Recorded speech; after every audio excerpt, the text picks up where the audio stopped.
आप सभी भगवान के प्रियजनों के चरणों में इस तुच्छ दास का दंडवत प्रणाम। जय जय Shri Radhe. I hope you all are doing well. Today we will listen to one more Leela of Sri Hanuman Ji Maharaj, which shows that how benevolent he is, how kind he is. हम सभी जानते हैं जब हनुमान जी महाराज संजीवनी बूटी लेने जाते हैं तो वहाँ से पूरा पर्वत ही उठाकर लेकर आते हैं, और कारण ये बताते हैं कि इस पर्वत पर सभी पौधे एक जैसे ही चमक रहे थे। तो मैंने सोचा कि मैं इन पौधों में से संजीवनी बूटी को ढूंढने में समय नष्ट क्यों करूं, क्यों ना पूरा पर्वत ही उठाकर लेकर चलूं। श्री रामचरितमानस में सुंदरकांड की स्थापना में गोस्वामी जी लिखते हैं, अतुलित बल धामम हेम शैलाभ देहम धनुजवन कृशानुम ज्ञानीनाम अग्रगण्यम सकल गुण निधानम वानराणाम धीशम रघुपति प्रिय भक्तम वात जातम नमामि। इस श्लोक में गोस्वामी जी हनुमान जी महाराज को प्रणाम कर रहे हैं और साथ ही उनके गुणों को इंगित कर रहे हैं। उनमें एक गुण ये भी है कि ज्ञानी नाम अग्रगण्यम, ज्ञानियों में जो सबसे आगे हैं। हम हनुमान चालीसा में पाठ करते हैं, शंकर सुवन केसरी नंदन तेज प्रताप महाजगवंदन, जो स्वयं शंकर हैं और वो केसरी के बेटे यानी कि केसरी जो हैं श्री केसरी जी, उनके बेटे बनकर प्रकट हुए हैं। ऐसे ज्ञानियों में अग्रणी, ऐसे सर्वश्रेष्ठ ज्ञानी, ऐसे सर्वज्ञ भी क्या कभी भ्रमित हो सकते हैं? क्या उन्हें समझ नहीं आया होगा कि पौधा कौन सा है संजीवनी बूटी का? तो आइए इसके पीछे का जो आध्यात्मिक रहस्य है, आध्यात्मिक मर्म है, उसे हम जानने का प्रयत्न करते हैं। इसके पीछे हनुमान जी महाराज का एक बहुत ही सुंदर चरित्र छिपा है। जब लक्ष्मण जी को शक्ति बाण लगता है, लक्ष्मण जी मूर्छित हो जाते हैं, तो वहां पे उपस्थित जो विभीषण जी हैं वो ये प्रस्ताव रखते हैं कि हमें सुषेण वैद्य को लंका से बुलाना चाहिए। वो एक बहुत निपुण वैद्य हैं और वो उपचार कर सकते हैं। अब कौन लेने जाएगा सुषेण वैद्य को? हनुमान जी महाराज हाथ ऊपर खड़ा करते हैं, मैं जाऊंगा लेने के लिए। विद्यावान गुणी अति चातुर राम काज करबे को आतुर। कोई भी कार्य हो श्री राम का, उसको सबसे पहले करने के लिए जो आतुर रहते हैं वो श्री हनुमान जी महाराज हैं। सीता जी का पता कौन लगाएगा जी? मैं पता लगाऊंगा। समुद्र को कौन लांग के जाएगा? मैं लांग के जाऊंगा। प्रभु मुद्रिका मेली मुखमाई जल्दी लांगी गए अचरज नाई। प्रभु की अंगूठी मुख में रखी और पूरे का पूरा जल्दी यानी समुद्र लांग के चले गए। आप ये सोचिए, चारों दिशाओं में भेजे गए थे वानर, चारों दिशाओं में सीता जी का पता लगाने के लिए भेजे गए थे वानर, लेकिन श्री राम ने अपनी अंगूठी किसको दी? श्री हनुमान जी महाराज को, क्योंकि जानते थे यही पता लगाएंगे। हनुमान जी महाराज कहते हैं मैं लेने जाऊंगा। जाते हैं सुषेण वैद्य को लेने के लिए, पूरा का पूरा कक्ष सहित उनको लेकर आते हैं। सुषेण वैद्य कहते हैं कि हिमालय की श्रृंखलाओं में एक द्रोणगिरी नामक पर्वत है, उस पर संजीवनी बूटी नामक एक पौधा है, एक औषधि है। उसकी पहचान ये है कि वो चमकती है। यदि वो सूर्य उदय से पहले आ जाए तो रामानुज स्वस्थ हो जाएंगे। हनुमान जी महाराज वहां पर जब इस बात को सुनते हैं तो सबसे पहले फिर कहते हैं कि मैं लेने जाऊंगा संजीवनी बूटी। आप देखिए, हनुमान जी महाराज जैसा सेवक कोई भगवान का हो सकता है? ना कभी हुआ, ना हो सकता है, कभी नहीं हो सकता। हनुमान जी महाराज फिर चलते हैं संजीवनी बूटी लेने के लिए।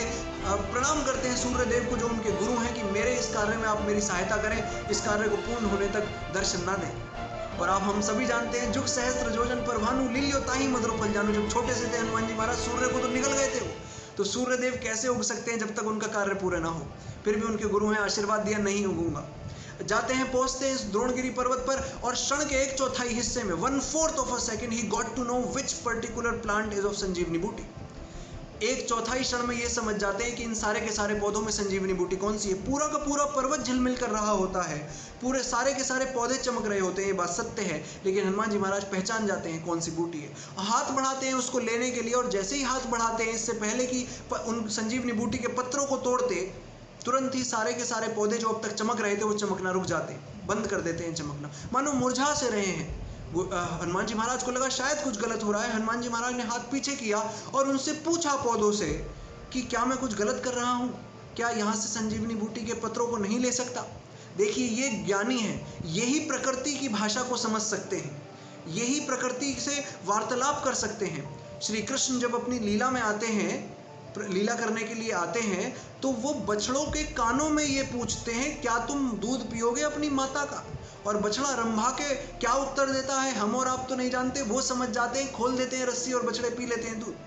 तो ये ज्ञानी जो होते हैं वही प्रकृति को समझ सकते हैं। तो मानो पौधे भी उनको उत्तर दे रहे हैं कि हनुमान जी महाराज, जिस जिसको आज तक, इतिहास इस बात का साक्षी है, जिस जिसको आज तक आपके दर्शन हुए हैं उसे श्री राम के दर्शन भी हुए हैं। तो क्या वो बात आज असत्य हो जाएगी? क्या वो बात आज कट जाएगी? हम जानते हैं कि हम बहुत छोटे हैं, हम श्री राम की सेवा में तो उपयोग नहीं हो सकते, राम की सेवा में तो हम उनका साथ नहीं दे सकते। तो क्या आज हम दर्शन से भी वंचित रह जाएंगे? क्या सिर्फ कुछ पत्रों को संजीवनी बूटी के उन्हें ही सिर्फ दर्शन होगा, हमें दर्शन नहीं होगा? हनुमान जी महाराज ने जब ये सुना तो वो प्रसन्न हो गए कि ये पौधे भी देखो भगवान श्री राम का, मेरे प्रभु राम का दर्शन करना चाहते हैं। हनुमान जी महाराज ने तुरंत निर्णय लिया और उन्होंने कहा कि मैं सबको लेकर चलूंगा, हम सब चलेंगे श्री राम का दर्शन करने के लिए। मैं अपयश ले लूंगा, वहां जाकर कह दूंगा कि मुझे संजीवनी बूटी समझ नहीं आई, इसलिए मैं पूरा पहाड़ उठा लाया।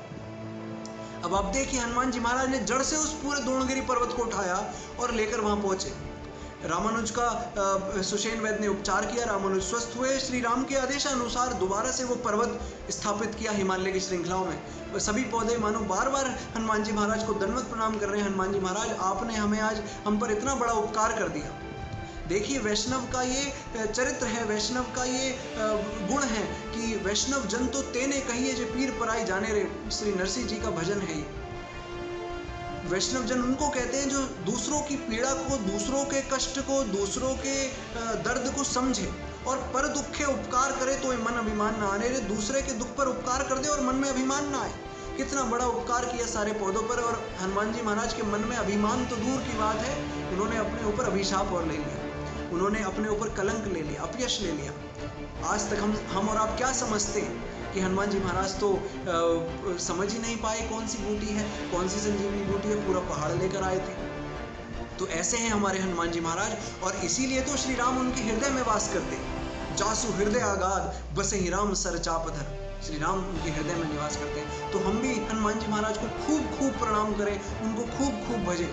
देखिए, राम द्वारे तुम रखवारे होत ना आज्ञा बिनु पैसारे। हनुमान जी महाराज श्री राम का जो द्वार है ना, उसके रखवाले हैं, और उनके परमिशन के बिना हम श्री राम के दर्शन नहीं पा सकते। यदि हमें श्री राम को प्रसन्न करना है तो हनुमान जी महाराज को हमको पहले भजना होगा।